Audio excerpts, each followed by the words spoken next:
আসসালামু আলাইকুম সুপ্রিয় দর্শক, আপনাদের ভালোবাসায় আসলাম এক অসহায় মেয়ের কাছে। আমরা শুনবো তার জীবন কাহিনী। আসসালামু আলাইকুম। জি, ওয়ালাইকুম আসসালাম। হ্যাঁ আপু, কেমন আছো তুমি? জি, আলহামদুলিল্লাহ। ভালো। যাক, তোমার ফ্যামিলি থেকে কে যেন আছে, একটু স্ক্রিনে বলে দাও। আমার ফ্যামিলিতে বোন আছে, ভাগ্নি আছে, দুলাভাই আছে, এই তো। বাপ মা তো নেই? না না না, তোমার নামটা একবার বলো তো। আমার নাম সাথী আক্তার। সাথী আক্তার। দ্বিতীয়বার প্রশ্ন কারণ হলো যে আমরা তো জানি, কারণ এর আগেও ভিডিও নিয়েছি, জি জি। কিন্তু অনেক নতুন পাবলিক আছে, তারা তো প্রথম দেখে ভিডিও, তো নামটা তার জানা হলো না, এর জন্য নাম জিজ্ঞাসা করা হলো। তো যাই হোক, তুমি কি করে এটা মেনে চাচ্ছ? এখনো তুমি মনে মানুষ পাচ্ছ না যে এটা তুমি মনে করো যে কোন জায়গায় তোমার ব্যর্থতা? এটা কি নিজেকে দোষী করো নাকি আমাদের দোষী করো, কোনটা? হয়তোবা আমার ভাগ্যে নাই, হয়তোবা আমি সুন্দর নাই, এই জন্য আমাকে কেউ পছন্দ করে না। না, তুমি তো যথেষ্ট সুন্দর। কেউ বলছে তুমি সুন্দর না? যাই হোক, তুমি যে মনে মানুষ কোথাও পাচ্ছ না, আমাকে পছন্দ হয়, আমাকে বিয়ে করবে? একটা ভালো মনের মানুষ লাগবে, আপনাকে কেন করব? আপনার হিল্লার মাধ্যমেই করব। আচ্ছা, আমাকে করো। আমি কি বলা ভালো মনে মানুষ না? আমাকে না, করো। আপনি ভালো মনের মানুষ, আপনার তো ওই গেছে। না, আপনাকে কেন করতে যাব আমি? না, আমাকে করলে সমস্যা কি?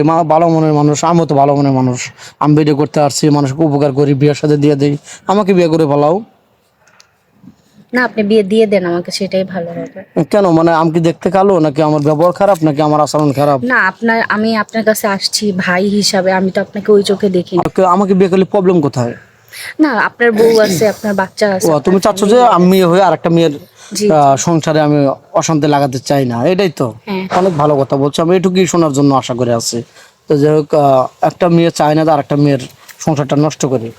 তো যাই হোক, তোমাকে কোনো প্রবাসী বাজুল বিয়ে করে ওই দেশে সেটেল করতে চায়, তোমার কি আপু বা তোমার সংসারে কোনো বাধা বিঘ্ন আছে? না, আমার কোনো বাধা বিপত্তি নাই, কারণ আমার গার্জিয়ান এখন আমি নিজেই। তোমার কি এই কষ্টের জীবনে, যেমন বাপ মা নাই, এর ভিতরে কি আরো কোনো কষ্ট জড়িত আছে, বা কোনো কষ্ট জীবনে পেয়েছো? তোমার কি কোথাও থেকে দেখতে আসছিল বিয়া ঠিক হয়েছে, এরকম কোনো কিছু আছে না, ঘটনা? কোথা থেকে দেখলে ওখানে বলে যৌতুকের জন্য যে আপনার 2 লাখ টাকা লাগবে বা 1 লাখ টাকা লাগবে, এটা দিতে হবে, সেটা দিতে হবে, এই নিয়ে ফ্যামিলি থেকে কখনো বিয়ে হয় নাই আমার। ও মানে শুধু টাকার পাগল মানুষ? হ্যাঁ। আপন কেউ নেই যে খালাতো ভাই, মামাতো ভাই, ফুফাতো ভাই, চাচাতো ভাই, এরা কেউ এমনিতে নিতে চায় না? না মানে তোমাদের কি অর্থ সম্পদ, জায়গা জমি কিচ্ছু নেই? না, আমরা অনেক গরিব। ও, চলার মতো কোনো পরিস্থিতি নেই? যাক, গরিবে আল্লাহ ভালোবাসে, মানুষও ভালোবাসবেন, দেখবে নিশ্চয়ই তুমি একদিন সারা পাবে, আমি আশাবাদী। তো যাই হোক, আমাদের এখানে কোনো মেয়ে এসে অসহায় হয়ে ফিরে যাবে বা ফিরে যায় এরকম রেকর্ড নেই।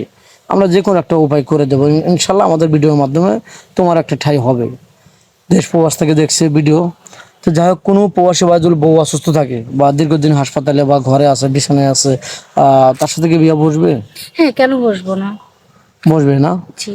তো যাক, তার তো কোনো অপরাধ নেই, কারণ অসুস্থ হচ্ছে সেটা হলো আল্লাহর হাত, হ্যাঁ। তার তো কোনো দোষ নেই। যাই হোক, এখন তুমি নরম সুরে বলছো, খুব কোকিলের মতো কথা বলছো, বা খুব কষ্টের জন্য আসো, বা যে কোনো ইয়েতে আমাদের কষ্টের পরেই কিন্তু আমাদের ভিডিওতে আসছো। এখন তুমি মায়ের সুরে বলতেছো, তখন তো আবার ছেলেটাকে কষ্ট দেবে না? না, এখানে কষ্ট দেওয়ার কি আছে? যে আমাকে দেখে রাখবে, আমি তো তাকেও দেখে রাখবো না।